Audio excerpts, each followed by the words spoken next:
Bonjour à toutes et à tous. J'espère tout d'abord que tout le monde m'entend correctement. Donc, on va démarrer par un petit test son. Si l'un ou l'une d'entre vous peut utiliser l'onglet chat pour m'envoyer un message et me dire si tout fonctionne bien. Donc, merci beaucoup. Donc, rebonjour à toutes et à tous. Merci d'être parmi nous aujourd'hui pour notre premier webinaire de rentrée qui est organisé en partenariat avec l'association Winship.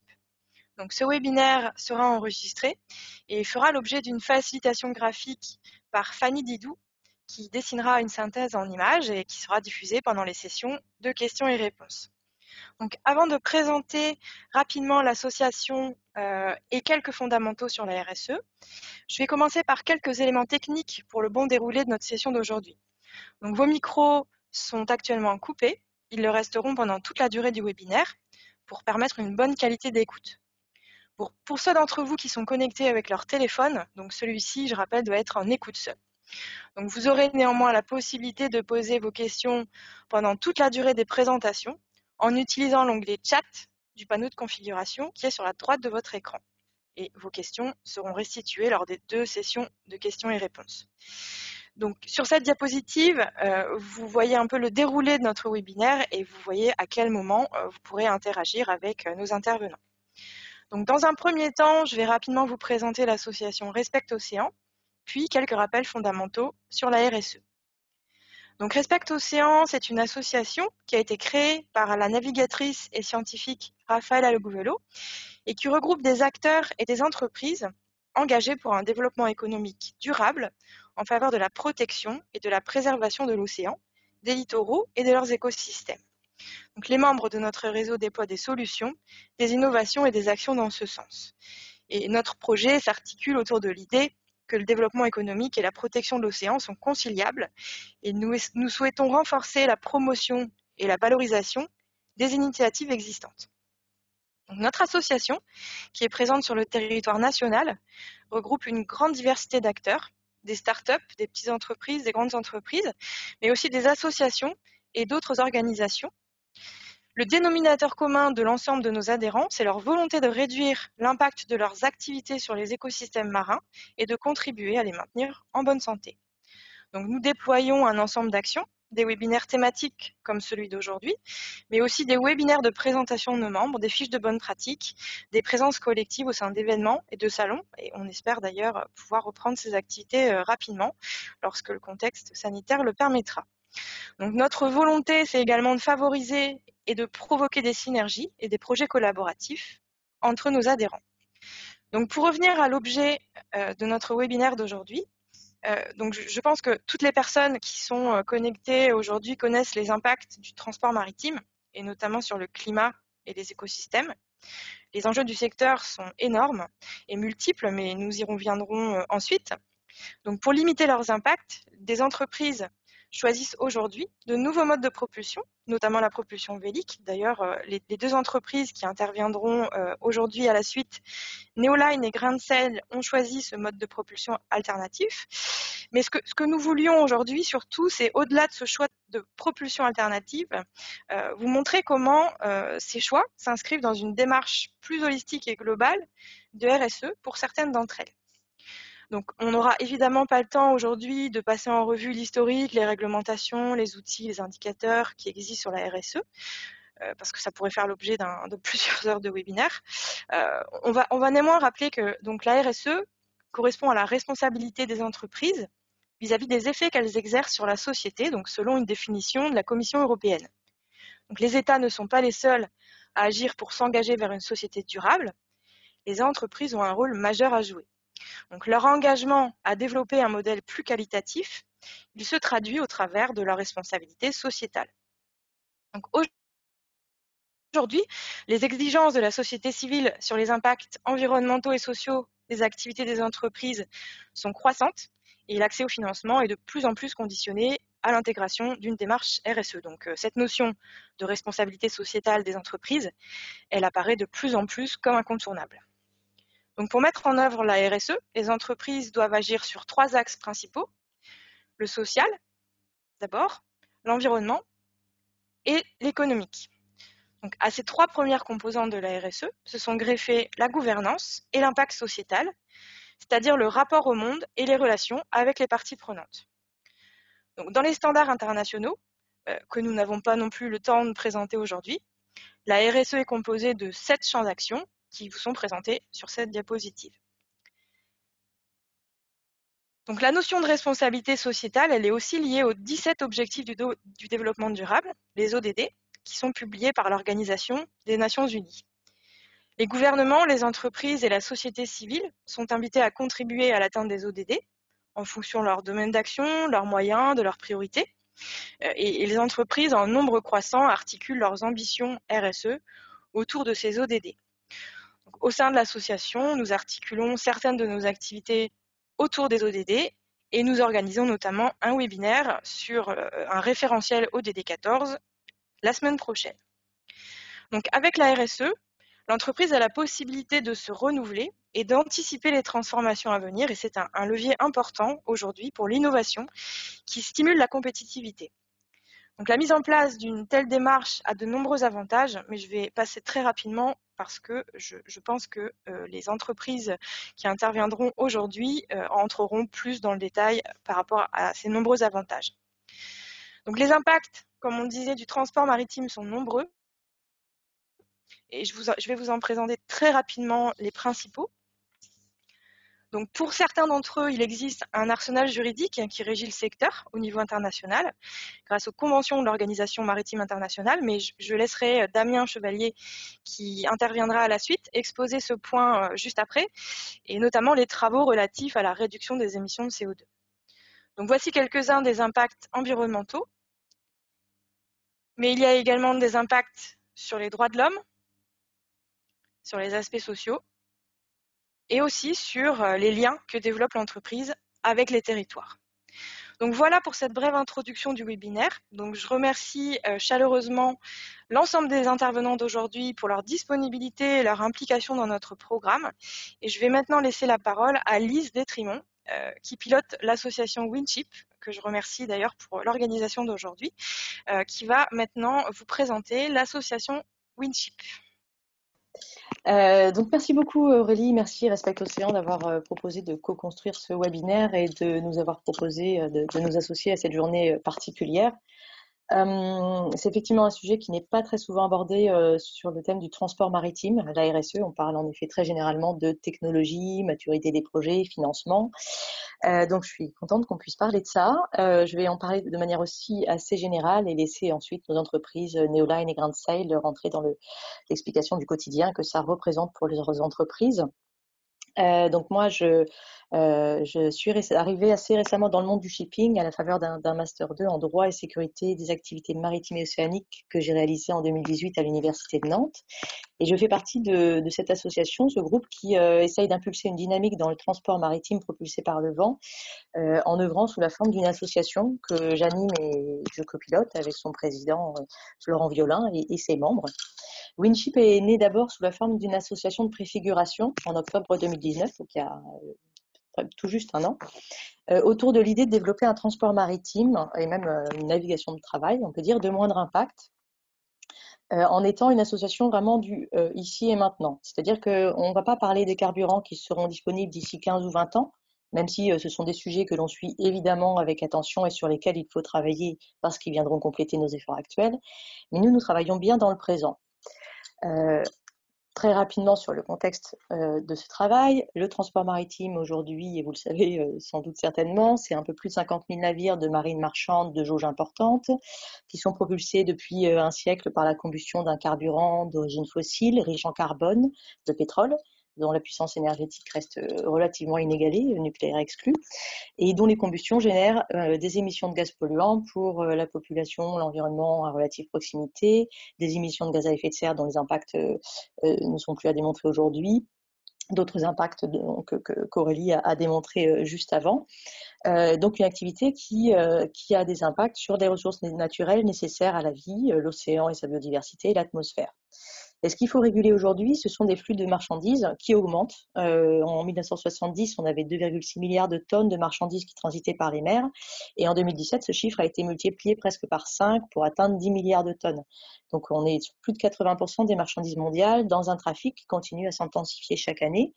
en lien avec des stratégies d'externalisation des grandes firmes dans les années 90 et un éclatement des chaînes globales de valeur à travers la planète. On a une diminution des coûts de production, des économies d'échelle par le jeu de la concurrence mondiale. Donc ça amène deux questions. Pourquoi a-t-on autant besoin de transporter? Donc on a des vraies questions sur l'organisation, des modalités de commerce aujourd'hui, et comment transporter à moindre impact. Dans le cadre des ODD, effectivement, on a un ODD 14 sur la vie aquatique.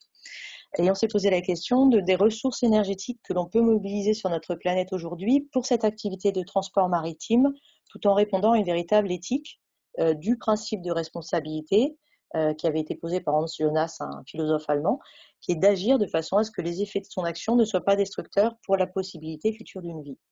Et il se trouve qu'il y a une énergie renouvelable, qui est le vent, qui n'entre pas en compétition avec d'autres usages, notamment terrestres, qui n'est pas transporté, transformé, transporté sur des centaines de kilomètres par des infrastructures coûteuses, mais qui est valorisé à l'exact endroit où il émerge. Et l'association de préfiguration qui réfléchissait à un transport maritime de moindre impact a donné naissance à cette association Winship, dont la finalité, c'est bien de s'appuyer sur la structuration d'une véritable filière de la propulsion par le vent en France, une filière qui assume la responsabilité sociale et environnementale de ses activités en participant à la préservation des ressources naturelles et en générant un mieux-être individuel et collectif. La définition de la finalité est un peu longue, mais elle est nécessaire pour bien montrer qu'on est sur cette démarche de responsabilité sociale et environnementale.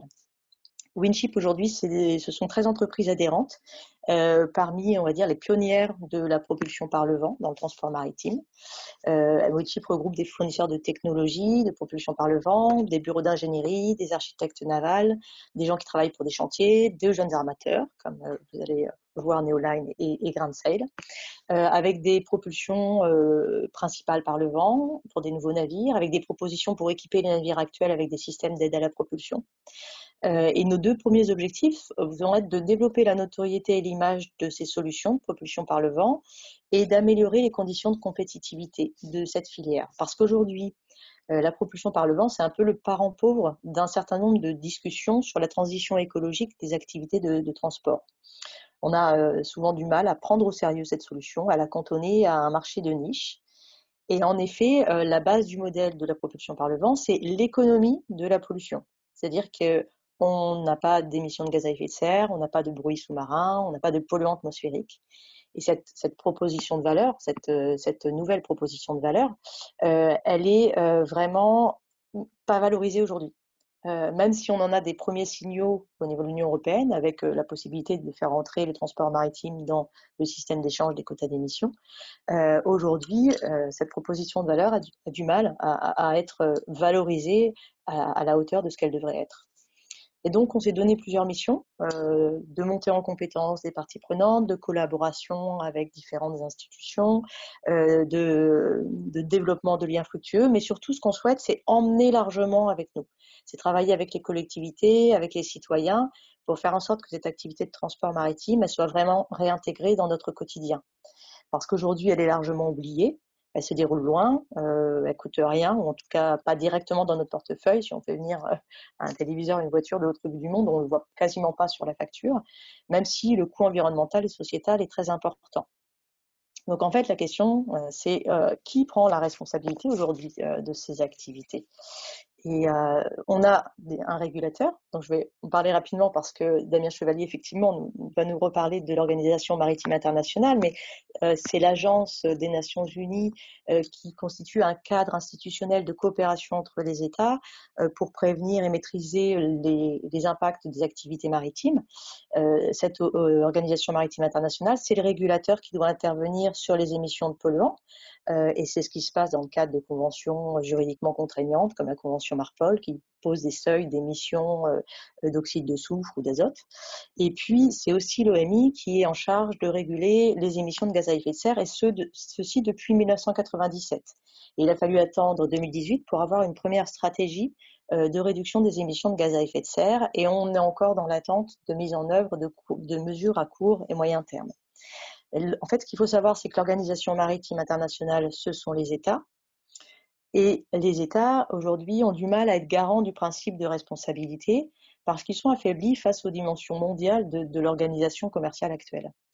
Donc aujourd'hui, il y a des incertitudes juridiques sur les mesures qui vont être prises pour réguler le transport maritime, et ces incertitudes, elles entraînent un immobilisme de la part des acteurs, notamment des acteurs économiques.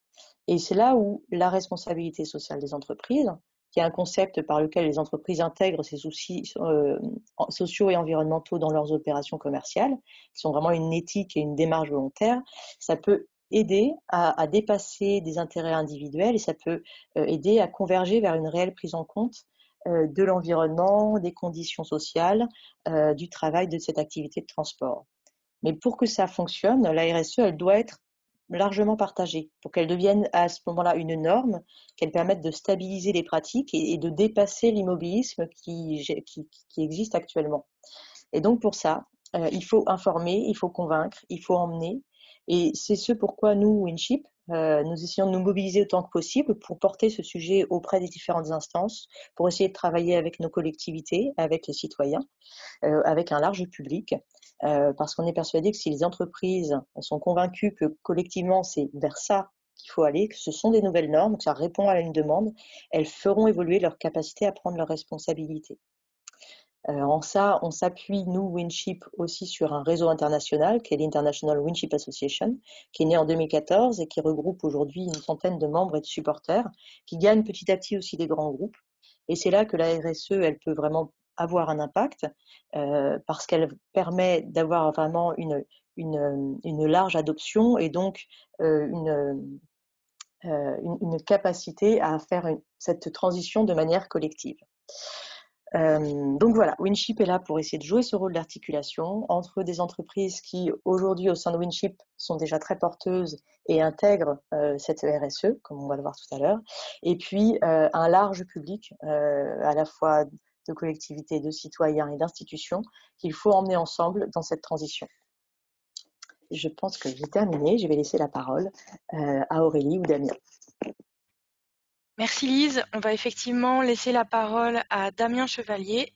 Bien, bonjour à tous et merci beaucoup pour me permettre de participer à ce webinaire. Donc, je suis effectivement le représentant permanent adjoint de la France auprès de l'Organisation maritime internationale. Lise a parlé rapidement déjà de l'Organisation maritime internationale. Donc, c'est effectivement une agence onusienne, hein, comme l'OMS, dont on parle beaucoup en ce moment. Donc, c'est un organisme de régulation qui produit les conventions internationales, mais également beaucoup de normes techniques pour l'application de ces conventions internationales, et ensuite charge aux États de mettre en œuvre ces conventions. Il n'y a pas de gendarme, enfin l'organisation maritime n'est pas un gendarme, elle produit de la norme, ensuite c'est aux États, dans le cadre juridique international, d'appliquer ces différentes dispositions. Donc je vais essayer effectivement de vous balayer rapidement cette question essentielle de l'impact du transport maritime et de ce que fait l'organisation dans une approche globale en tant que régulateur. Alors rapidement, sans vous refaire toute l'historique de l'organisation, elle est née, je dirais aussi sous la pression sociale, hein, sous la pression des sociétés.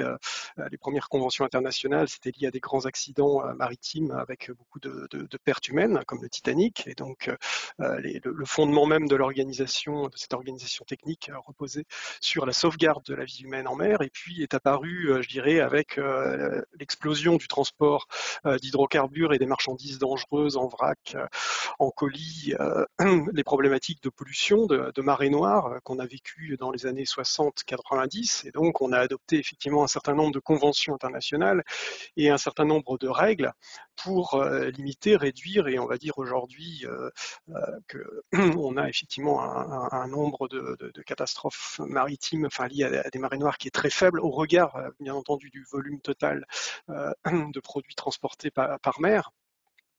Je vous ai cité quelques-unes de ces réglementations sur les retraits des pétroliers simples coques, tout ce qui est contrôle des rejets d'hydrocarbures, substances chimiques en mer, des renforcements des contrôles, des régimes de responsabilité, des fonds d'indemnisation. Donc, je dirais que c'était à l'époque 1960-1990 la problématique de ce transport de produits dangereux en vrac. Depuis les années 2000 et un petit peu avant, la société a effectivement mis la pression sur les gouvernements par rapport aux problématiques de santé publique. Et Lise a parlé effectivement des oxydes de soufre, oxydes d'azote, particules. C'est arrivé par les premières études qui montraient le nombre de décès prématurés liés à la pollution du transport maritime. Mais contrairement aux voitures dans les rues des agglomérations, le transport maritime c'est loin et on n'a pas toujours conscience effectivement de l'impact de ces pollutions. Et donc l'organisation maritime a adopté des réglementations en 2008, les réglementations dont on parle beaucoup en fait aujourd'hui avec la diminution de la teneur en soufre des combustibles, la réduction des oxydes d'azote. Ce sont des règles qui ont été adoptées en 2008 avec un calendrier progressif pour permettre au secteur aussi de se transformer progressivement. On a également, et c'est un sujet d'actualité parce que hier par exemple le CMA-CGM a fait beaucoup de communication autour du lancement de son méga porte-conteneur avec une propulsion par le gaz naturel liquéfié, ce qui est une grosse évolution, surtout en particulier effectivement d'émissions de particules. Si on avait parler il y a 10-15 ans du fait qu'on ait des navires à passagers ou des gros porte-conteneurs qui soient propulsés par ce type de combustible, je pense qu'on aurait été vraiment très surpris. Et aujourd'hui, effectivement, on est dans un contexte où il faut réinventer l'architecture navale, il faut réinventer les modes de propulsion, puisque aujourd'hui, en fait, on est dans un autre enjeu plus complexe, encore plus global, qui est celui effectivement de la problématique du changement climatique.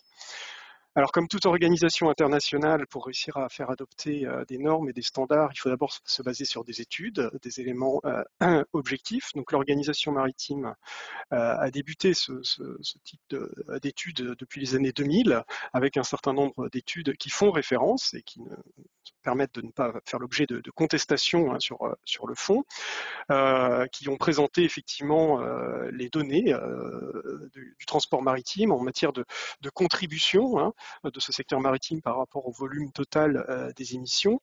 Et on a eu un certain nombre d'études de 2000 à 2014 et en 2020, il y a quelques semaines, nous avons eu donc la 4e étude de l'organisation maritime qui montre effectivement qu'on est toujours aux alentours de 2,6 en pourcentage du total mondial des émissions de gaz à effet de serre. Mais on a surtout des scénarios de projection aussi pour le futur, pour voir l'évolution possible de ce qui se passerait si l'Organisation maritime internationale ne prenait pas de dispositions réglementaires pour limiter les effets.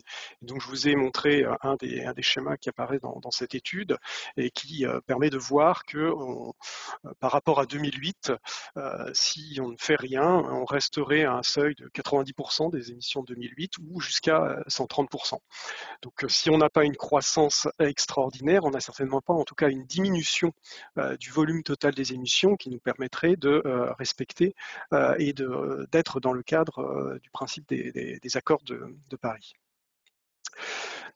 Donc si on regarde un petit peu cette étude, il y a un schéma effectivement qui est assez édifiant, intéressant, c'est que vous avez en orange en fait l'évolution du nombre de tonnes transportées de marchandises à travers les mers, et effectivement on a une croissance continue qui ne s'interrompt, je dirais jamais. Et en bleu vous avez le volume total des émissions de CO2, et on s'aperçoit que la crise, je dirais, du pétrole de 2008 et les premières mesures réglementaires, aussi bien sur la teneur en soufre des combustibles, ont un petit peu inversé et changé la donne. Et je dirais qu'aujourd'hui, on est dans une situation où ce volume est à peu près constant, il n'est pas en augmentation, malgré la croissance importante du transport maritime. Et en jaune, vous avez d'autres petites courbes qui sont assez intéressantes, et ça montre en fait le progrès en matière d'efficacité énergétique des navires. Ces courbes permettent de montrer que en fait, les navires, depuis les années, on va dire 2010-2008, ont amélioré en tout cas leur rendement énergétique, ce qui permet quelque part de compenser l'augmentation du trafic. Donc, ce qui nous permet d'avoir cette constance sur le volume total des émissions, mais on n'est pas encore dans une diminution qui nous permet de se mettre en conformité avec les accords de Paris. Alors, l'OMI a déjà adopté un certain nombre de standards. Je ne vais pas vous détailler toutes les modalités techniques, mais la plus ancienne, en tout cas, sur la question de la réduction des gaz à effet de serre, c'est la mise en place d'un index d'efficacité énergétique pour les navires neufs, pour obliger finalement le secteur et l'industrie à produire des navires de plus en plus efficients en fonction des dates. Donc, on avait une première phase entre 2013 et 2015. Aujourd'hui, on est dans la phase 2, 2020-2025. Et on est en train effectivement de construire la phase 3. Il y aura certainement une phase 4, donc pour inciter le secteur de la construction navale, effectivement, à améliorer le rendement énergétique des navires. Deuxième point essentiel, suite à l'adoption des accords de Paris, le secteur maritime n'étant pas directement intégré dans cet accord, l'organisation maritime a adopté en 2018 une stratégie avec des valeurs chiffrées et des échéances précises, ce qui est extrêmement important. La première de ces mesures de cette stratégie, c'est de continuer l'effort justement sur cet index d'efficacité énergétique des navires, c'est-à-dire continuer à améliorer les navires qui sortent des chantiers pour faire en sorte que ceux-ci aient un rendement toujours meilleur. Le deuxième point, c'est traiter le cas des navires existants, et c'est important parce que, comme Lise l'a évoqué, effectivement, on a 50 000 navires à peu près en trafic international, et traiter que les navires neufs n'est pas suffisant si on veut diminuer le volume des émissions. Donc on a un objectif d'améliorer l'efficacité énergétique des navires existants de 40% en 2030, ce qu'on appelle les mesures de court terme, et de 70% en 2050. Et le troisième point est essentiel parce que si on améliore l'efficacité énergétique des navires, ça n'empêche pas la croissance du transport maritime ou la croissance du nombre de navires. Et donc le dernier objectif est de réduire le volume total des émissions par rapport à notre valeur de référence de 2008 de 50% en 2050. Alors, il s'agit d'une stratégie. Que fait-on de cette stratégie? Il faut la mettre en œuvre. C'est effectivement compliqué avec 174 États membres, avec des intérêts économiques très différents et des positionnements politiques également très différents. Donc en ce moment, nous travaillons sur ces mesures de court terme, réduire de 40% ou améliorer, si on veut, de 40% l'efficacité énergétique des navires pour la mise en place de ces mesures de court terme et donc quelque part révolutionner un petit peu l'architecture et la forme que l'on connaît des navires. On a eu une première phase de négociation en 2019 et la France a porté, vous en avez certainement entendu parler, la question de la réduction de vitesse. Nous sommes aujourd'hui dans une seconde phase de négociation où nous avons pris, enfin la France a pris le leadership sur cette phase de négociation pour mettre en place des mesures par objectif. On abandonne un petit peu la question de mesures prescriptives parce que dans le rôle du régulateur, c'est de permettre à toutes les technologies et ne pas bloquer ou favoriser certaines technologies pour garantir un résultat et ne pas faire d'erreurs ou d'effets de seuil ou d'effets de bord qui seraient indésirables. Donc on travaille pour une approche par objectif où chaque navire aurait des objectifs quantifiés en matière de réduction des émissions entre 2023 et 2030. Donc on est dans cette phase actuellement de négociation. Dans les prochaines semaines, on aura ce qu'on appelle un groupe intercession sur les gaz à effet de serre, puis ensuite un comité de protection du milieu marin qui devrait approuver les amendements à la Convention Marpol et nous espérons avoir l'adoption en 2021. En 2022, nous travaillerons sur toutes les directives techniques permettant la mise en œuvre de ces nouvelles dispositions et ces dispositions entreront en 2023 pour produire le maximum d'effets et donc atteindre notre objectif de stratégie à moins 40% en 2030. Donc voilà un petit peu le schéma actuel des négociations. Alors ça peut paraître long à l'échelle effectivement de ce qui peut se passer dans notre quotidien. Maintenant, effectivement, dans une instance internationale avec 174 États membres et avec des principes et des mécanismes juridiques que l'on peut difficilement contourner, aujourd'hui, je dirais qu'on est dans un processus relativement court par rapport à ce que l'on a connu par le passé. Si on regarde sur les dernières années les grandes conventions et le délai qu'elles ont mis pour entrer en vigueur, il se passait au moins une quinzaine d'années. Donc là, on va dire qu'entre ce que l'on a fait en 2019 et 2023, si on arrive en une si courte période à mettre en place une réglementation aussi contraignante, ce sera effectivement un très bon résultat. Et il nous faudra ensuite continuer sur ce que l'on appelle les négociations autour des mesures de moyen et de long terme. Et là, effectivement, on rentre dans des mécanismes qui sont certainement des mécanismes de taxation, des mécanismes d'instruments de marché pour plafonner et limiter le volume total des émissions. Voilà, merci pour, pour votre attention, pour cette présentation. Merci beaucoup donc pour cette présentation très intéressante. Donc on va maintenant passer donc à la première session de questions et réponses et vous aurez dans quelques instants donc le visuel qui est en train d'être dessiné en direct, qui est un résumé en fait de notre webinaire d'aujourd'hui. Donc je rappelle que vous avez la possibilité donc de poser vos questions en utilisant l'onglet Chatter qui est dans votre panneau de configuration. Et je vais sans plus tarder donc poser les premières questions. Donc première question qui est adressée donc à Damien Chevalier.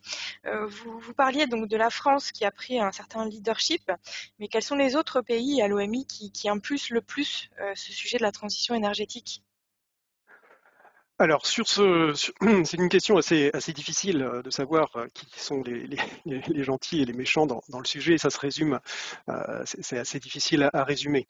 Je dirais qu'on a constitué, enfin la France a constitué avec un certain nombre d'autres États un groupe d'alliés pour la haute ambition climatique. On retrouve le Danemark, l'Allemagne, la Suède, les Pays-Bas, la Belgique, le Canada, le Mexique, les îles Marshall, un certain nombre d'îles du Pacifique, pour essayer effectivement d'avoir des ambitions importantes.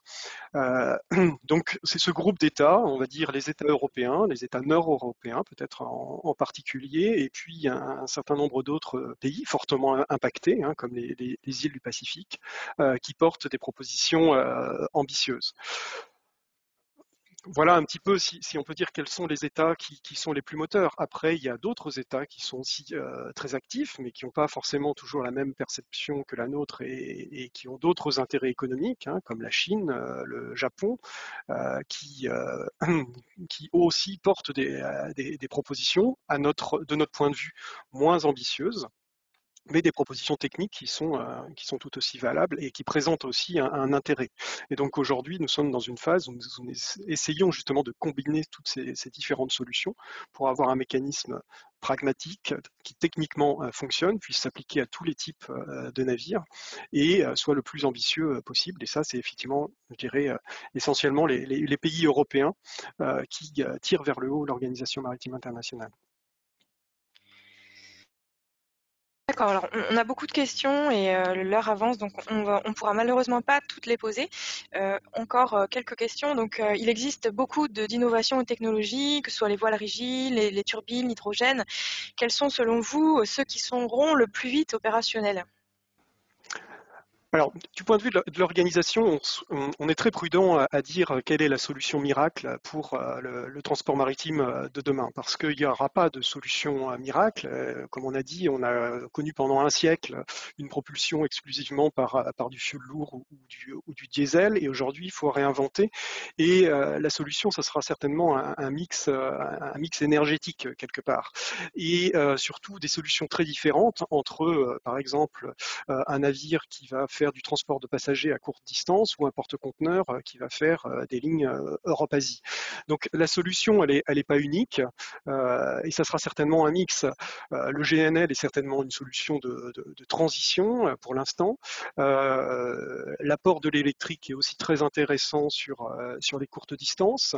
On espère ensuite beaucoup aussi de la pile à combustible, mais là on est plus dans le moyen et long terme. On parle de l'hydrogène, mais bien sûr si l'hydrogène est produit à base, enfin si l'hydrogène est décarboné, parce que sinon ça ne présente aucun intérêt. On parle aussi de la propulsion par l'ammoniac, de même dans la pile à combustible, qui présente un intérêt en matière de stockage. Et puis, bien entendu, la contribution du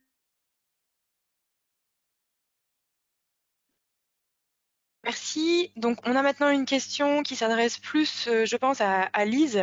Les solutions véliques donc, peuvent-elles s'appliquer aux porte-conteneurs, qui sont les plus gros émetteurs de CO2? Oui, merci pour la question. Alors, il y a effectivement des contraintes d'intégration pour chacune des solutions technologiques qui est développée. Il a été souvent dit qu'en effet, on pouvait pas faire grand-chose sur un porte-conteneur du fait des conditions de sécurité à respecter, de la hauteur des porte-conteneurs, enfin des conteneurs sur le porte-conteneur. Mais en fait, les armateurs de porte-conteneurs s'intéressent aujourd'hui à un certain nombre de solutions de propulsion par le vent. Donc, c'est pas antinomique et il y a des adaptations qui sont faisables. Et peut-être pour rebondir sur ce qui vient d'être dit juste avant, en effet, la difficulté aujourd'hui de parler de la propulsion par le vent, c'est qu'on a beaucoup de solutions différentes et qu'on est sur le transport maritime, un marché qui est très fragmenté, très segmenté, et qu'on ne peut pas parler des mêmes conditions quand on parle d'un porte-conteneur, d'un vraquier, d'un supertanker, d'un feeder, etc. Donc à chaque fois, il faut aller regarder en détail ce qui se passe pour les typologies de navires, selon les typologies de routes qu'ils suivent et selon les typologies de marchandises qui sont transportées. Donc il n'y a pas un cas type, et c'est en ça que c'est difficile de faire vraiment une case générale. Il faut pouvoir à chaque fois aller regarder dans le détail ce qui se passe sur chaque navire et chaque technologie développée. Merci. Donc, tu peux laisser ta webcam ouverte puisque la prochaine question est aussi pour toi. Donc, est-ce que à l'horizon 2050, il y a une part de la voile attendue ou espérée dans le mix énergétique? Alors, comme je disais, un peu un parent pauvre dans toutes les études. On n'a pas beaucoup d'études aujourd'hui qui permettent de quantifier ça, mais on a quand même quelques études qui datent de 2019, notamment menées au niveau du Royaume-Uni, qui envisagent que des équipements de propulsion par le vent soient présents sur près de 45% de la flotte mondiale. Donc on sait que ce type de technologie, si on les appuie aujourd'hui, sont capables de passer vraiment un niveau de marché et de s'étendre parce que voilà, c'est tout simplement assez facile à mettre en œuvre, et surtout, toutes les autres solutions dont on parle aujourd'hui ont des impacts négatifs encore, ou répondent à une part des solutions, elles vont répondre à la partie émissions de polluants, par exemple, mais elles ne vont pas répondre à la diminution des émissions de gaz à effet de serre, où on parle effectivement, comme le disait Damien Chevalier tout à l'heure, d'un tout un tas de carburants, mais qui sont à développer dans vraiment un terme qui est plutôt de l'ordre de 10 à 15 ans, hein, c'est pas pour aujourd'hui. Donc la propulsion par le vent, c'est vraiment la solution aujourd'hui qui est disponible et qu'on peut mettre en œuvre. Et la difficulté, c'est de réussir à convaincre parce qu'on a beaucoup d'obstacles culturels au fait de remettre, entre guillemets, des voiles sur des navires avec l'impression d'avoir un retour en arrière. Donc c'est cette difficulté-là qui est extrêmement importante aujourd'hui. Merci. Donc, compte tenu de ce que tu dis, j'imagine qu'il n'y a pas d'incitation financière pour les acteurs maritimes français qui veulent remplacer leur flotte avec des bateaux à voile. Alors, s'il y a quelques mécanismes aujourd'hui qui commencent à apparaître, de l'ordre par exemple du suramortissement pour équiper des navires avec des propulsions décarbonées, mais on s'aperçoit que là aussi, la propulsion par le vent est souvent mise en deçà d'un niveau d'appui au regard d'autres technologies qui sont développées. Donc aujourd'hui, on a un vrai travail avec les élus, les parlementaires, pour réussir à faire en sorte que cette solution soit considérée à l'égal des autres, voire même au-dessus, parce qu'elle apporte un niveau de décarbonation total, sans impact négatif. Merci beaucoup. Donc, on a énormément de questions qui sont arrivées, mais malheureusement, l'heure tourne. Donc, si vous avez des questions en suspens, n'hésitez pas à me les envoyer. Je les transférerai donc aux intervenants. On va maintenant, du coup, passer à la suite de notre webinaire. en passant donc aux exemples concrets portés par les entreprises. Et on va commencer par laisser la parole à Jean Zanutini, qui représente l'entreprise Neoline et qui va nous présenter, donc au-delà de ce choix de transport, de mode de propulsion à la voile, la démarche RSE de l'entreprise. Bonjour à toutes et à tous, merci de me donner l'occasion de vous parler un peu de notre démarche RSE. Je ne sais pas si vous voyez bien Tout s'affiche correctement. Ok, c'est bon parfait. de mon côté. Donc, je vous propose de vous présenter de quoi on parle, et puis ensuite on va se focaliser sur comment nous on essaye d'intégrer la RSE dans nos ambitions. Je veux préciser que on est une société qui développe un projet, et donc beaucoup des choses qu'on va présenter au niveau de la RSE sont des objectifs et des ambitions, là où, par exemple, Grain de Sel est déjà actif, opérationnel, donc forcément, faut pas forcément comparer des promesses, des ambitions avec des choses qui sont effectivement déjà opérationnelles. Nous, on est encore dans une phase où on finance nos navires.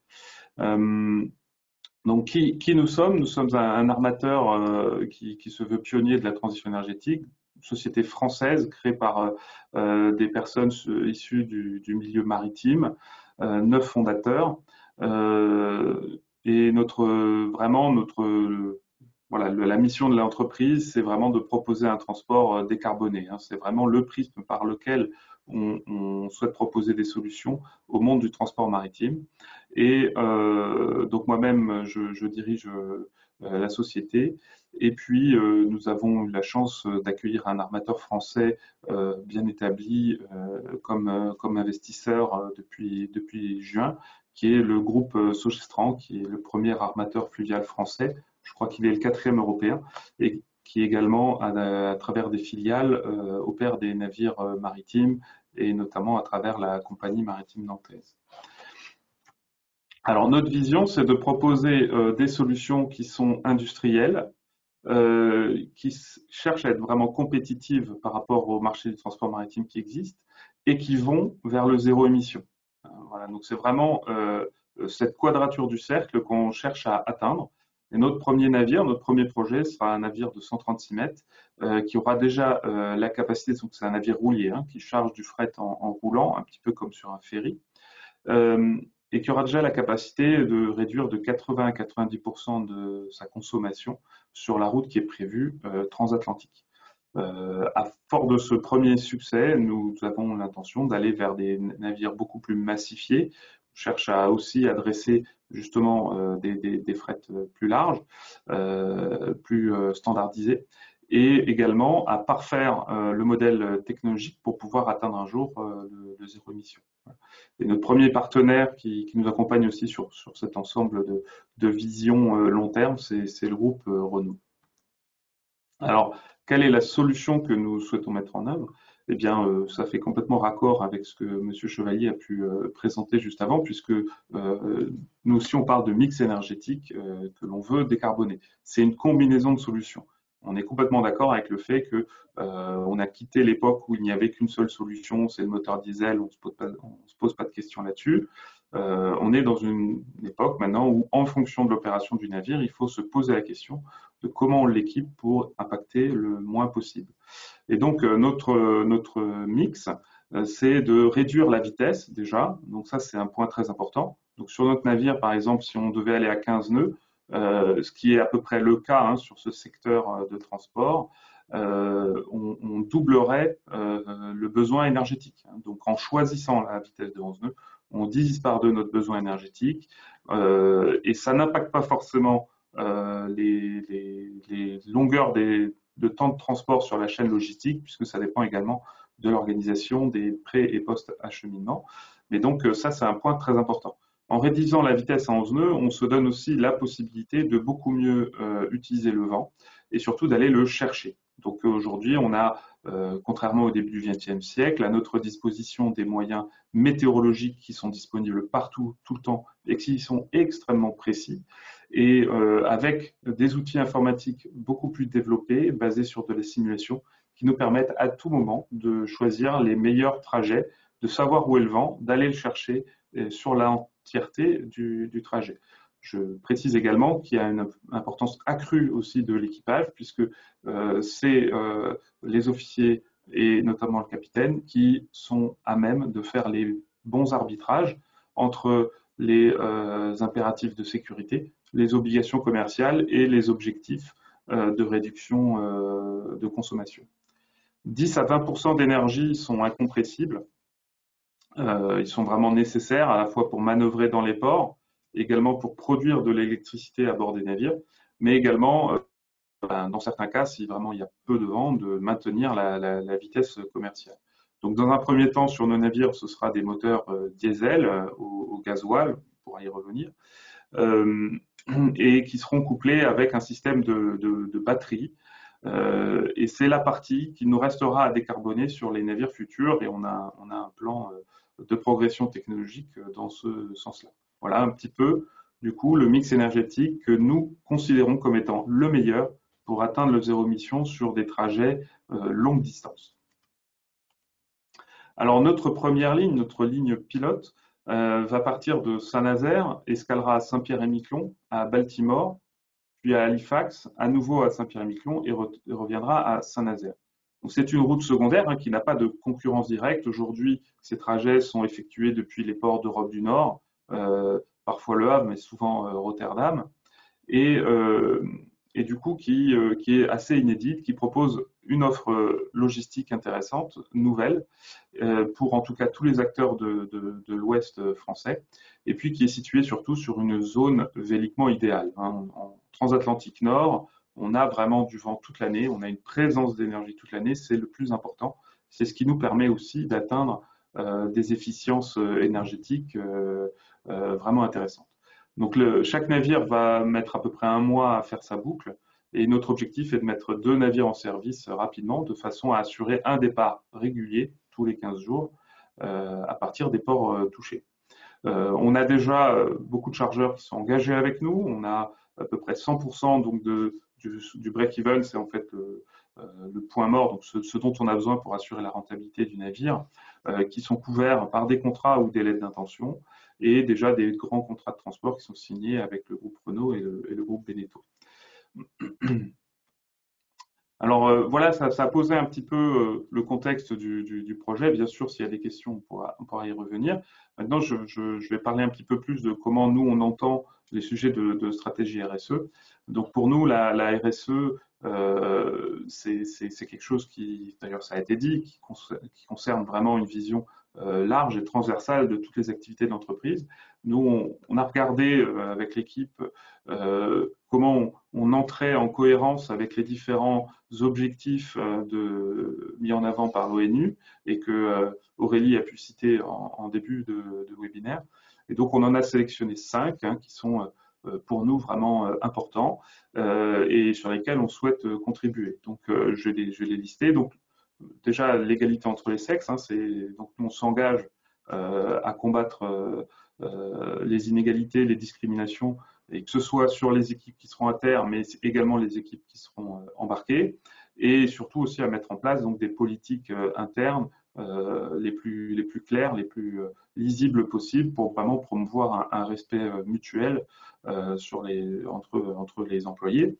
Le secteur maritime sur ce domaine-là doit particulièrement progresser, bien évidemment. Enfin, je pense que chacun s'en doute. Il y a plus d'hommes que de femmes dans le secteur maritime. Donc, le sujet de la parité, c'est un sujet large. C'est évidemment pas une seule société qui pourra renverser la vapeur sur ce point-là, mais petit à petit, il faut vraiment que ça s'ouvre de plus en plus et que ça devienne sur la parité. Et puis, il y a un autre domaine aussi dont on ne parle pas forcément suffisamment dans le domaine maritime, qui est justement le fait de pouvoir permettre d'accéder aux postes de responsabilité pour des femmes. Là aussi, dans le domaine maritime, c'est des choses qui ont besoin de progresser. Alors, à bord, ça se passe, je pense, relativement bien, contrairement à ce qu'on pourrait imaginer, c'est-à-dire que une femme officier diplômée, par exemple, va pouvoir, comme ses collègues, assez facilement accéder au poste de responsabilité. Après, bien sûr, il y a des choix de vie qui ne sont pas forcément simples. Mais à terre, par contre, je crois qu'il y a encore pas mal de progrès à faire dans ces domaines-là, et donc on essaiera aussi d'y travailler. Alors, deuxième objectif important, c'est le numéro 9, celui qui concerne l'industrie, l'innovation et l'infrastructure. Donc, dans ces domaines-là, on pense que notre projet est à même vraiment de participer à la transformation et la diversification française, et ça sur plusieurs aspects, à la fois pour nos clients, puisque la mise en place de services de transport à haute valeur ajoutée et adaptés aux besoins des clients va vraiment permettre finalement à ces clients de pouvoir se développer en confiance et se développer sur notre territoire en France. On pense aussi être un projet catalyseur sur la construction navale, puisque nous souhaitons construire nos navires en majeure partie à Saint-Nazaire, avec du coup ce qui permettrait la création de 310 équivalents temps plein pour la construction des navires. Sur les durées de construction, on espérera en construire plusieurs, donc maintenir ces emplois dans le temps, et finalement permettre à l'industrie navale française peut-être de se réengager sur des domaines qu'elle a pu abandonner par le passé, mais avec une approche justement de transition énergétique, avec beaucoup de valeur ajoutée. On travaille énormément aussi à la recherche scientifique et à l'innovation, et là, à ce titre, on a déposé un projet européen qui s'appelle Oversail en début 2020. Il a été sélectionné en phase 1. On est dans la deuxième phase de sélection, donc on n'est pas très loin d'être retenu. Et donc qui va nous permettre d'utiliser notre premier navire vraiment comme une plateforme de recherche et d'innovation. C'est important aussi de citer que, bien sûr, en tant que telle, la ligne pilote et son opération va créer une 50aine d'emplois directs avec 2 navires. Voilà, il y a l'augmentation des fret au port de Nantes-Saint-Nazaire aussi. Notre logique, c'est de promouvoir un système logistique basé sur du point à point et pas de la logique de hub. Et ce point à point permet vraiment de valoriser et d'utiliser les infrastructures existantes et puis de proposer des services qui réduisent les pré- et post-acheminement et donc de capter du coup mieux les frets qui sont autour des ports de départ. Alors bien sûr, ça je pense que c'est assez évident quand on voit notre navire et notre projet, que nous sommes centrés autour de la lutte contre les changements climatiques. Notre ligne pilote donc, va permettre de réduire de près de 90% les émissions, et puis être la première brique qui permet d'envisager du zéro émission ou quasi zéro émission pour du transport au long cours. L'usage du vent, c'est aussi des solutions qui sont indépendantes en termes énergétiques. On n'a pas d'investissement d'infrastructure à faire, on n'a pas de difficulté de savoir où c'est qu'on soute, puisque c'est le gisement vélique sur place qu'on exploite, quoi. On souhaite également démontrer qu'il est vraiment possible, dans le cadre compétitif international, de transporter mieux. Et donc, cette démonstration par la ligne pilote qu'on va réaliser va permettre finalement d'encourager les décideurs politiques, qu'ils soient nationaux ou internationaux, à des politiques peut-être plus ambitieuses, parce qu'ils savent que des alternatives existent et sont pertinentes et convainquent leur marché. Voilà. Et on pense que c'est également un moyen de dynamiser fortement le secteur. Il y a un aspect grand public aussi qui nous tient à cœur, qui est de promouvoir auprès du grand public des solutions qui soient effectivement ambitieuses, qui changent vraiment les choses, qui restent réalistes, bien sûr, qui sont ancrées dans une réalité et qui amènent beaucoup de visibilité positive. C'est quelque chose qui nous tient pas mal à cœur également. Sur la vie aquatique, on s'y intéresse beaucoup aussi. Nous, notre objectif, c'est de réduire les impacts, évidemment, sur le changement climatique, mais tous les impacts environnementaux. Et on peut, à ce titre, citer que envisager une propulsion vélique à titre principal permet de presque supprimer les émissions soufrées azotées, permet de réduire fortement les émissions sonores, parce qu'en fait, on n'a presque plus de moteur qui tourne à bord. Donc là, on dérange beaucoup moins la faune aquatique. On va avoir une vitesse plus lente, donc on a moins de risques de pollution avec la faune marine. On a aussi beaucoup moins de risques de pollution marine parce qu'à bord, finalement, on aura 5 fois moins de carburant qu'un navire équivalent. Donc, même en cas d'accident catastrophique, les risques sont bien moindres pour l'environnement. Et puis, là aussi, comme on va presque plus utiliser de fuel, et en tout cas pas du tout utiliser de fuel lourd, on a une baisse énorme, vraiment très importante, des effluents, des déchets générés par la purification de ce fuel qui est généré sur les autres navires. Et donc, nous n'aurons pas à débarquer et à retraiter, à faire retraiter à terre. Voilà. Un point important également, c'est la construction, quels matériaux on va utiliser et les process de démantèlement.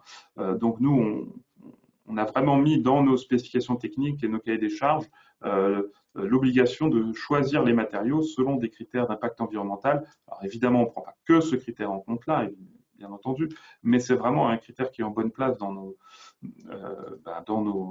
critères de choix. Et puis, avec le projet européen Oversails, nous allons développer des process d'analyse de cycle de vie pour vraiment mettre en place un suivi sur l'ensemble de la vie du navire. L'objectif 17 est également important pour nous. Donc, c'est celui qui concerne plutôt les partenariats. Et je pense que là aussi, un projet comme le nôtre permet finalement de relier beaucoup d'acteurs industriels qui ne se parlent pas ou peu aujourd'hui. Donc, notamment des chargeurs, des grands industriels, on en a cité, hein, Beneteau, Manitou, Renault, des armateurs et des constructeurs comme Neopolia, donc, qui sera le constructeur de notre navire. On peut également inclure les collectivités locales, puisque finalement, c'est des transports de proximité, même si c'est des transports longue distance, et notamment Saint-Pierre-et-Miquelon, qui sera desservi par notre ligne, et donc très fortement désenclavé. On promeut évidemment aussi une recherche collaborative, donc j'ai parlé du projet Oversails, donc qui rassemble 11 acteurs académiques et européens, et qui permet là aussi de partager des données, des avancées, et puis les associations auxquelles on participe, et notamment Respect Océan et Winship, sont des lieux excellents pour cela. Alors, je souhaitais terminer cette partie-là en évoquant peut-être 3 aspects qui nous tiennent particulièrement à cœur dans notre phase actuelle. C'est d'appuyer sur le fait que, en fait, la RSE, dans un projet comme le nôtre, on l'adopte comme valeur centrale d'entreprise, et ça permet finalement d'être extrêmement ambitieux, extrêmement puissant. On se donne vraiment les moyens d'aller vers un objectif précis. Et finalement, ça permet aussi d'aborder un sujet industriel avec un prisme différent. Et ça, on pense que c'est des choses qui sont intéressantes pour faire avancer le sujet. On est également très attaché à revaloriser la place de l'humain à bord. Aujourd'hui, on parle énormément d'intelligence artificielle, on parle de navires drones. Donc nous, on souhaite expliquer, affirmer qu'on n'est pas dans cette logique-là. Nous, on pense que les outils digitaux sont essentiels à l'amélioration de l'efficience, mais que c'est une clé à molette. Et que l'humain, le marin, c'est lui qui est en position de prendre les décisions et les responsabilités, et que donc il est très très important de vraiment le construire autour de ces contraintes, de ces besoins, les bons outils digitaux, ce qui permet en fait de donner de la valeur ajoutée à son travail et aussi du sens. Et ça, pour nous, voilà, c'est extrêmement important pour nous.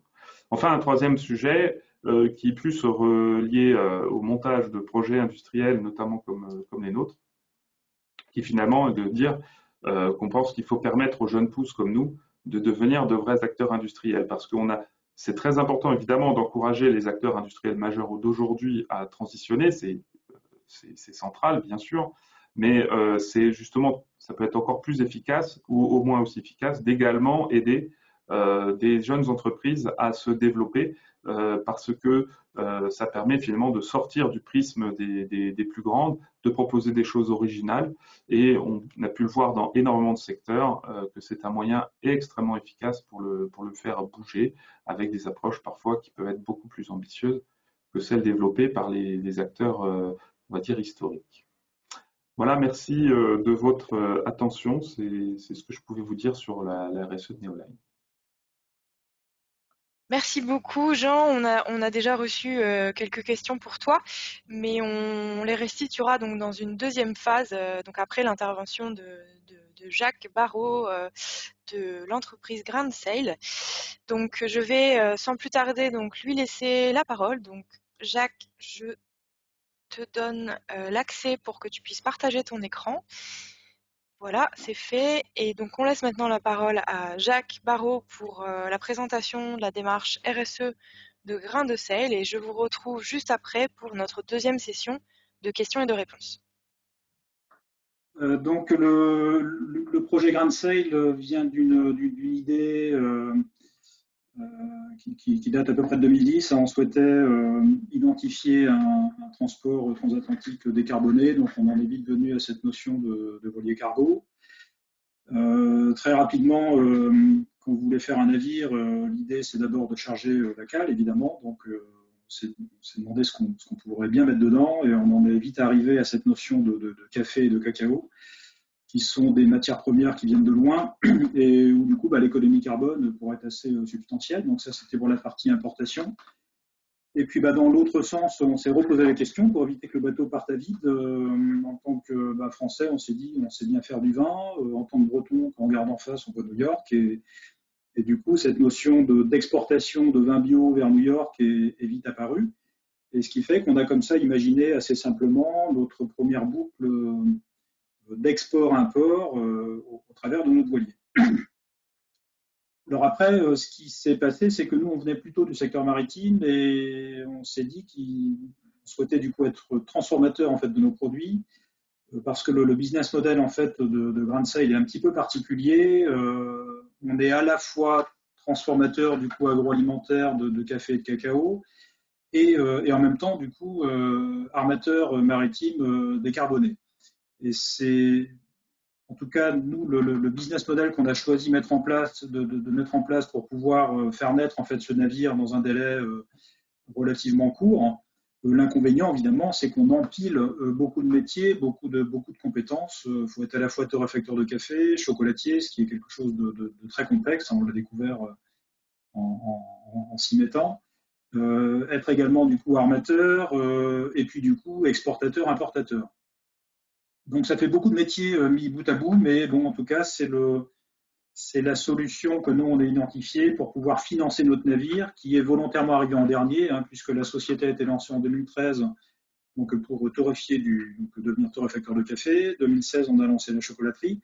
Et c'est donc fin 2018, une fois que la société avait dépassé les 2,5 millions d'euros, qu'on a pu du coup financer le premier navire cargo, qui était volontairement d'une taille modeste. On souhaitait quand même rester un petit peu prudent et apprendre, donc avec un navire qui va coûter à peu près 1,8 million d'euros en finale, qui est bien évidemment d'une taille insuffisante pour nos besoins futurs, mais on est déjà en train de designer donc le Grand Sail 2, qui lui sera un navire de plus grande taille, d'environ 40 mètres, 40 à 50 mètres, et qui pourra porter environ 250 tonnes, mais toujours en fait pour nos besoins propres. C'est là la particularité aussi du modèle économique de Grand Sail, c'est qu'on est dans une société totalement intégrée finalement, où on transporte en fait pour nos propres besoins, et en tout cas pour l'instant, en tout cas pour nos propres besoins uniquement. Donc les valeurs en fait portées par l'entreprise, et c'est là où on voit le développement durable qui est comme l'a dit également Jean juste avant, donc le développement durable ou la RSE, moi j'aime bien, disons, l'appeler développement durable, parce que je trouve que le terme durable est extrêmement parlant.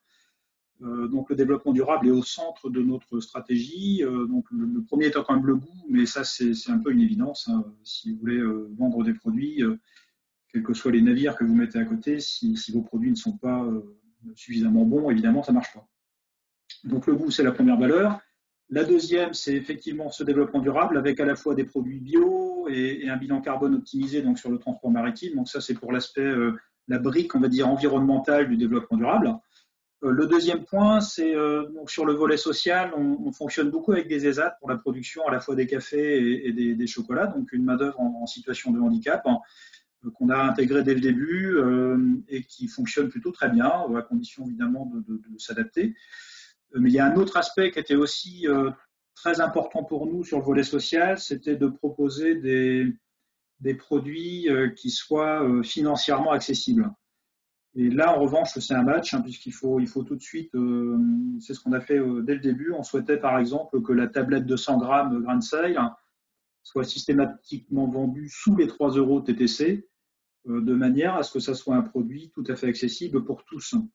C'est parfois un petit peu oublié dans certains magasins spécialisés auxquels les produits sont bio, ils peuvent être bons ou pas d'ailleurs des fois, mais bon, ils sont souvent un petit peu trop chers et réservés à, on va dire, à 10% de la population. Et ça, quelque part, c'est pas cas pour nous, en tout cas suffisamment durable. Donc on a essayé en même temps de proposer des produits accessibles. Et la troisième brique du développement durable ou de la RSE, évidemment, concerne le volet économique. Et là, il faut évidemment que l'entreprise soit rentable. Et là, on en avait évidemment absolument besoin, à la fois pour que l'entreprise soit pérenne, mais aussi pour pouvoir simplement financer le navire en phase 3. Donc voilà, tout ça était lié. Ce que je veux dire aussi, c'est que le développement durable, quand il est correctement, on va dire, exploité ou pleinement exploité, ça crée aussi un cercle vertueux. On a finalement doué accès à même des recrutements parce que le projet Grand Sail, dans toute sa complétude, était jugé très, très intéressant, et donc ça nous a facilité en fait beaucoup de choses, notamment sur les ressources humaines en fait de l'entreprise, mais aussi sur plein d'autres sujets. Il y a une sympathie en fait pour la marque qui est assez incroyable. Même au niveau médiatique, on a un budget com qui est proche du néant, et c'est vrai que les journalistes viennent vers nous assez spontanément. C'est le projet global en fait qui nous aide en fait dans tout ça, quoi. Alors après, donc je pense que vous l'aurez compris, du coup la chaîne de valeur de Grand Sail est une chaîne de valeur étendue, donc qui part donc du sourcing toujours, qu'il s'agisse d'aller sourcer du café vert, du cacao ou une bonne bouteille de Bourgogne bio en France, tout ça c'est du sourcing. Donc on s'ensuit évidemment le transport maritime. L'aspect de transformation, alors en tout cas pour les cafés et les chocolats, on n'est évidemment pas viticulteur, on n'a pas osé aller jusque-là évidemment. Et la commercialisation en finale, à tel point que les vins qui vont transiter vers New York, on est propriétaire de la cargaison, donc on a acheté l'intégralité des palettes de vin, et c'est nous-mêmes qui allons commercialiser tout ça, donc dans Manhattan principalement, et Brooklyn un petit peu aussi. Donc on tient à être vraiment en pleine responsabilité sur toute cette chaîne. Ça nous permet aussi, pour revenir un peu sur les éléments économiques, de capter l'intégralité des marges intermédiaires qu'on aurait habituellement sur ces segments de la chaîne, et donc de quand même correctement absorber le surcoût du transport maritime, parce que la taille du navire génère un surcoût évidemment, mais qui est du coup correctement absorbé par le fait qu'on est maître en fait de toute cette chaîne de valeur.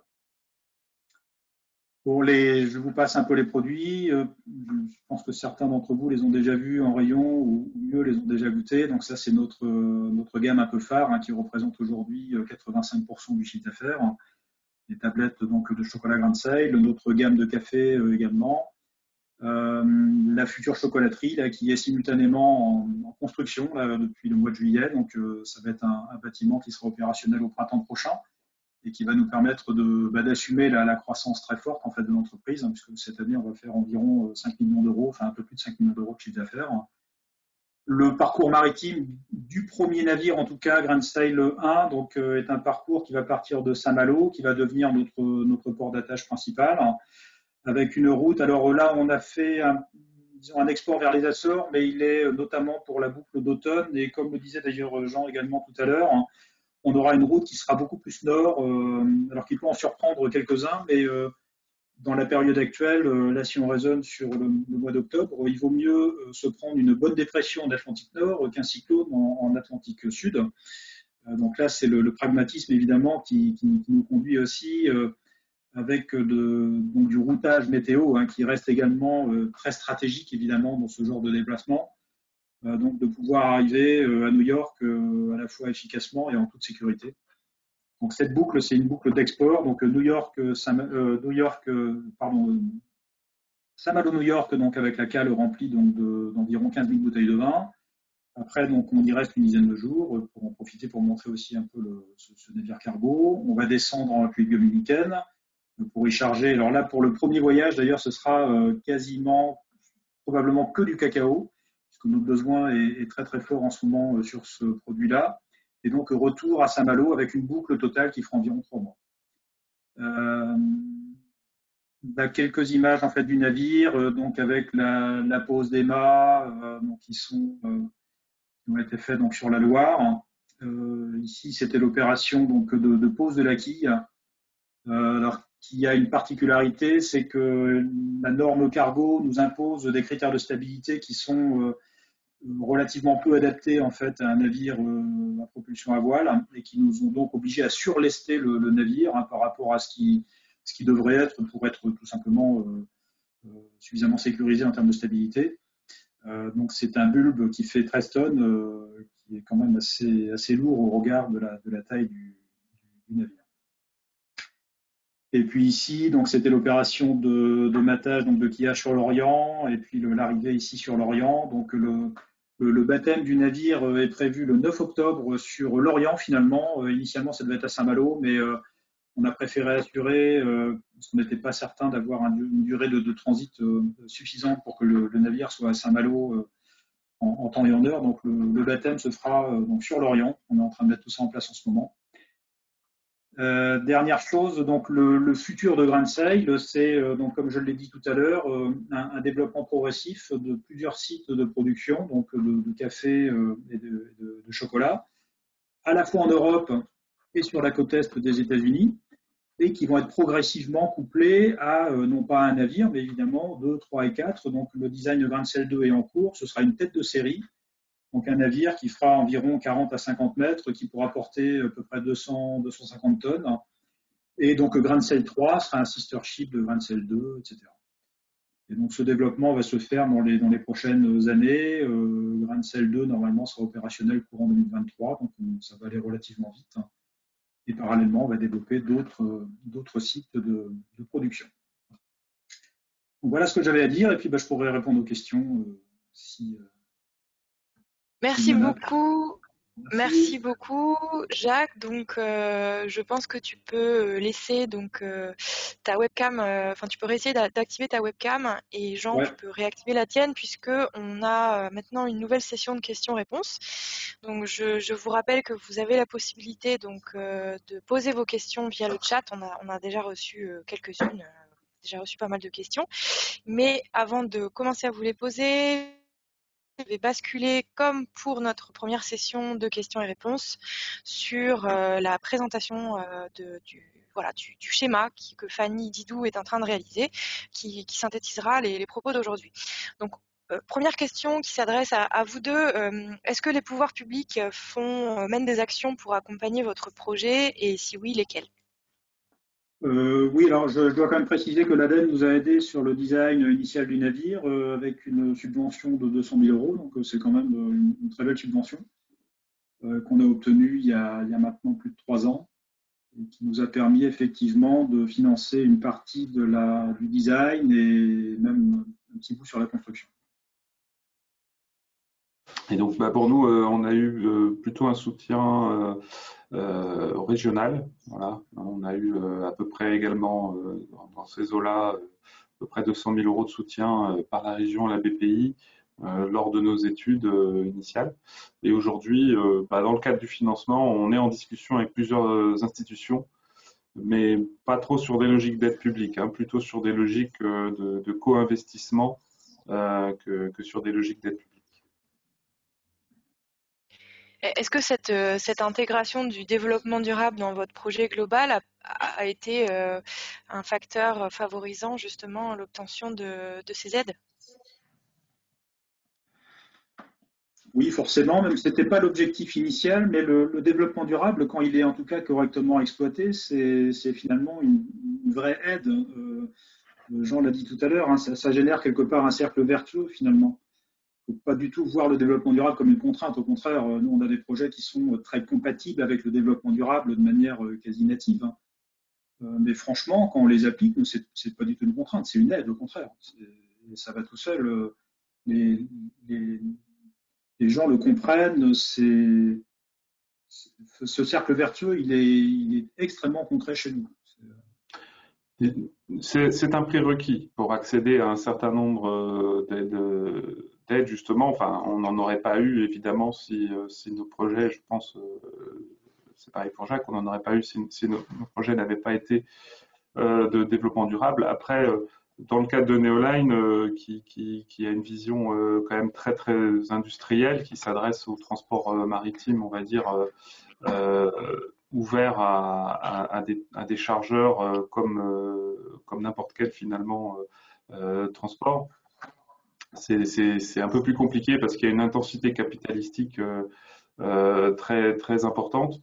Et donc dans ce cadre-là, c'est vrai que il y a clairement un manque d'outils pour prendre le relais, c'est-à-dire qu'on a facilement une aide de démarrage pour faire de l'innovation, de la recherche. Maintenant, quand on veut passer à de la mise en œuvre, à une première commerciale, et bien là, il y a une montée en gamme, une montée en puissance qui est quand même très compliquée à réaliser pour une petite structure et pour lesquelles justement les appuis publics sont aujourd'hui pas forcément prêts ou adaptés, puisqu'ils sont majoritairement dirigés vers plutôt de la transition de grands acteurs existants.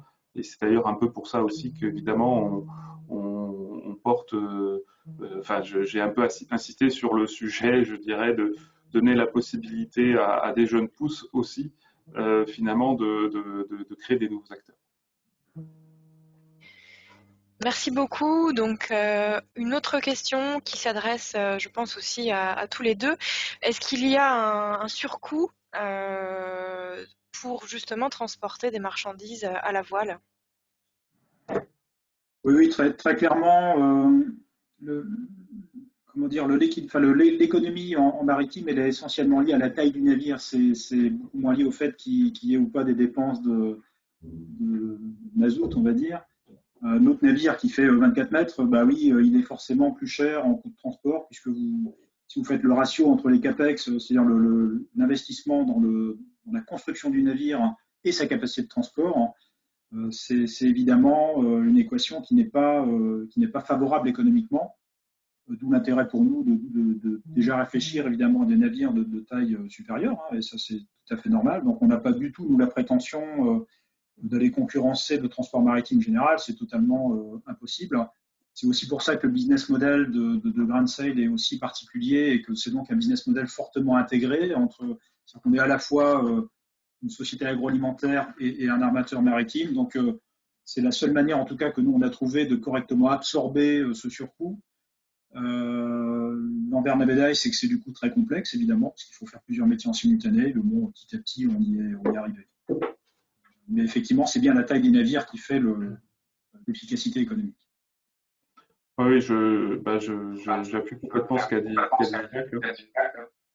De notre point de vue aussi, la taille compte énormément sur le prix. Alors, il faut se rendre compte que sur les coûts opérationnels d'un navire, le fuel représente entre 40 et 60% aujourd'hui sur un grand navire de charge. Donc, l'économie que l'on fait sur le fuel, elle a quand même une importance significative.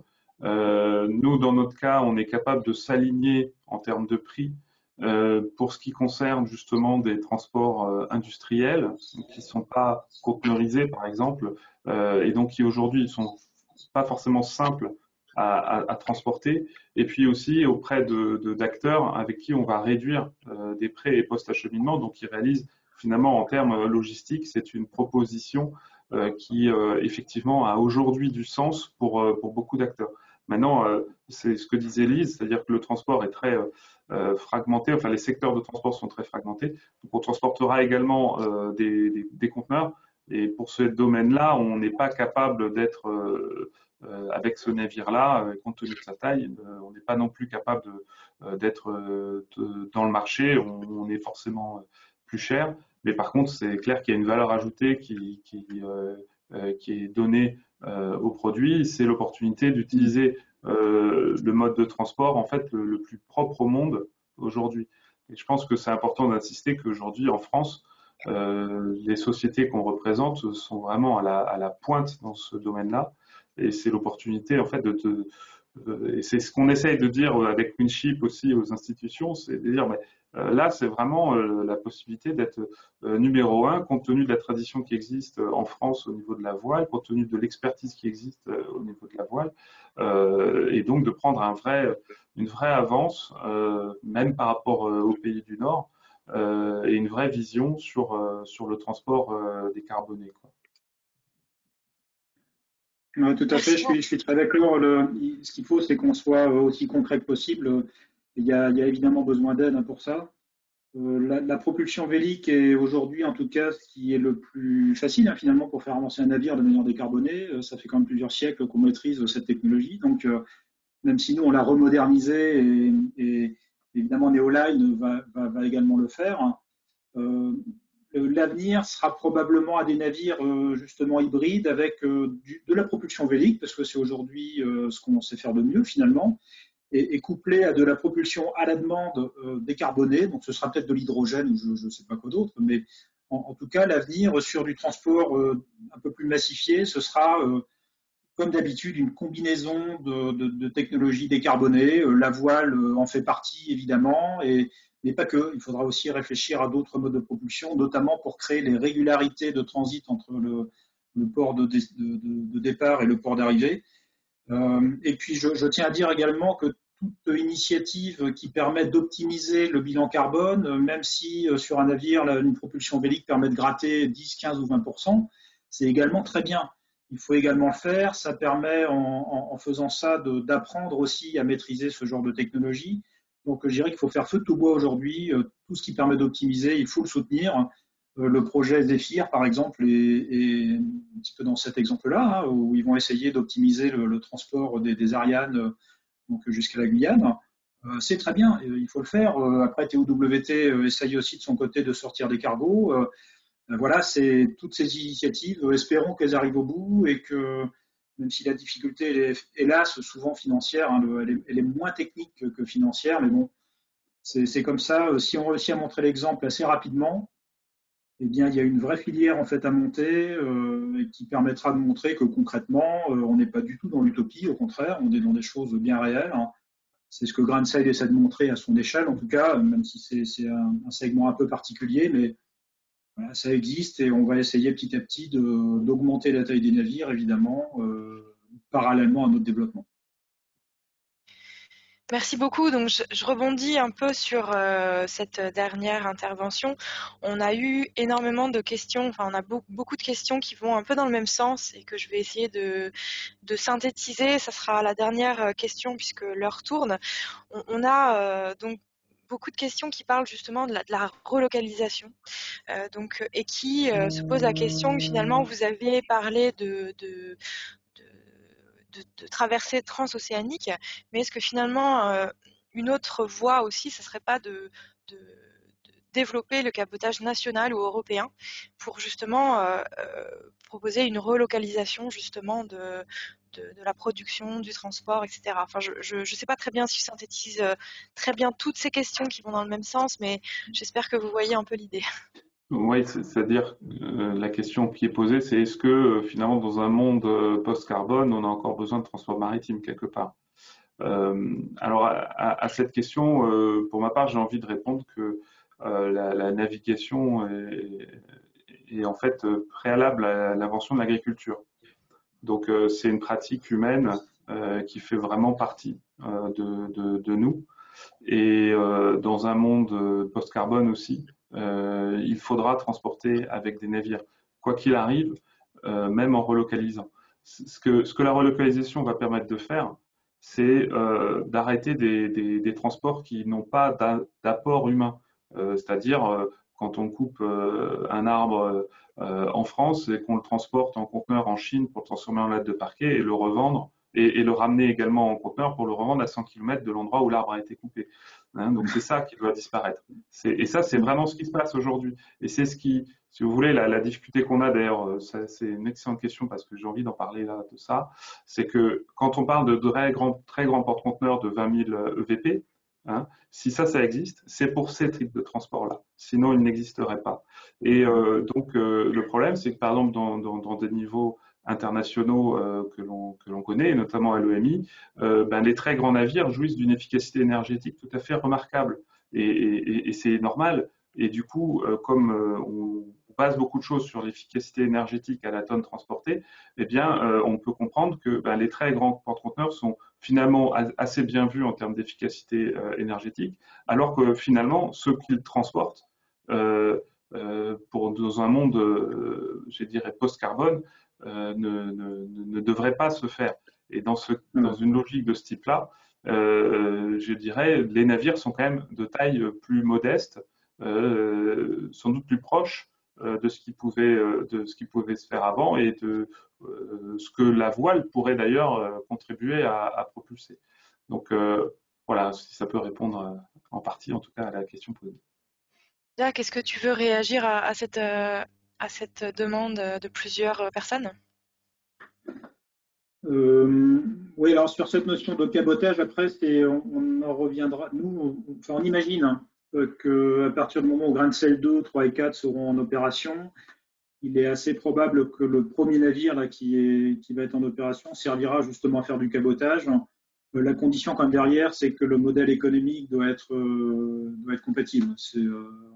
Sur des distances courtes, il y a forcément un surcoût du transport hein, sur des courtes distances, mais c'est évidemment possible et ça donnerait beaucoup de sens effectivement.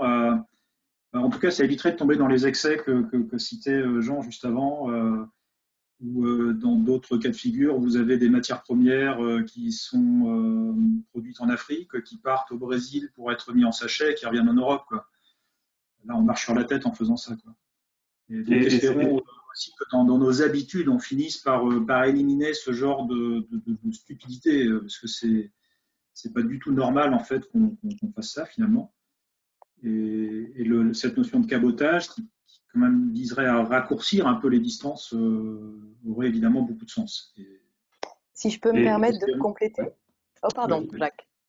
Oui, on va laisser la parole à Lise qui souhaite réagir également sur cette série de questions. Excusez-moi, je voulais pas te couper la parole, Jacques. Je voulais juste réagir très rapidement parce que ce sujet du cabotage maritime, aujourd'hui, il y a un certain nombre de projets hein, qui sont portés dans ce domaine-là. Alors, à la fois sur nos côtes, mais aussi sur une partie de nos côtes dont on parle un peu moins, qui sont outre-mer. Et là, il y a un véritable sujet aussi qui nous concerne tous, qui est la desserte des îles. Sur lesquels l'accès à des carburants décarbonés de demain qui vont être extrêmement chers va être complexe et sur lequel si on ne commence pas à développer dès aujourd'hui une desserte avec une propulsion par le vent, on risque d'avoir des problèmes demain d'accès à des matières premières, de transport de passagers, etc. Et donc là, il y a un véritable enjeu à pouvoir développer ce cabotage maritime et la propulsion par le vent a du sens. Alors, elle a du sens aussi sur nos côtes, évidemment, parce que ça s'est développé, comme vous l'avez dit, depuis bien longtemps.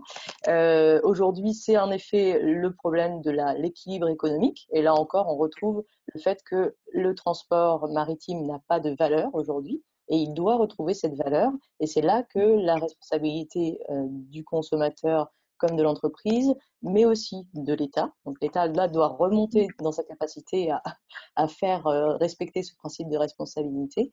Tout ça doit s'articuler ensemble et c'est cette transition vers laquelle il faut pousser. Et c'est pour ça que Winship a un réseau international, mais aussi un réseau national, une action nationale, parce que les États ont vraiment un rôle à jouer aussi en local sur les modalités de transport qui vont se développer sur son propre territoire et ne peut pas se cacher non plus toujours derrière le fait que ce soit l'international et l'international qui régule. Il y a aussi beaucoup de choses à faire en local. Voilà, je voulais juste compléter ça. Merci beaucoup. Si je peux également juste amener un petit complément sur le cabotage pur. Alors, une difficulté supplémentaire en fait vis-à-vis du cabotage qu'il y a, c'est la compétition avec le transport routier. Et finalement, que ce soit Grain de Sel ou nous, on est sur des transports longue distance où je dirais l'alternative c'est un transport maritime ou aérien. Mais en cabotage, souvent l'alternative c'est plutôt d'ailleurs la voie principale aujourd'hui, c'est le transport routier. Et là, il y a deux difficultés. Il y a une difficulté coût, évidemment, mais il y a aussi et avant tout une difficulté de délai, quoi. C'est-à-dire que sur du transport avec cabotage, en routier, ils sont sur 2 jours, 2-3 jours de délai de transport. Et en fait, on a quand même eu 30 ans de politique d'entreprise où c'est zéro stock, hein.